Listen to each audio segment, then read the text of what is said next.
حكيمي ينتفض في وجه رئيس الفيفا بعد نهاية مباراة المغرب ضد كرواتيا. انتفض الدولي المغربي أشرف حكيمي الظهير الأيمن لباريس سان جيرمان الفرنسي في وجه جياني رئيس الاتحاد الدولي لكرة القدم بعد نهاية مباراة المغرب ضد كرواتيا ضمن مباريات ترتيب كأس العالم قطر 2022.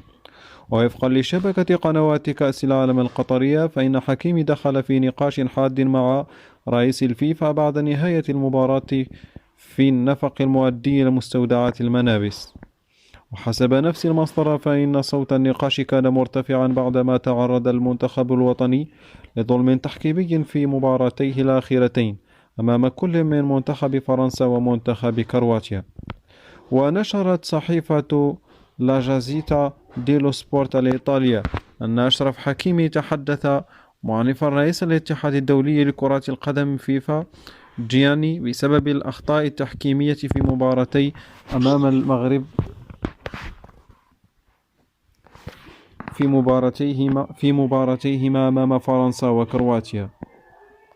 وأكدت الصحيفة الإيطالية أن عبارة أشرف حكيمي لرئيس الفيفا حملت مشاعر غضب كبيرة من قبل الظهير المغربي والشعور بالظلم.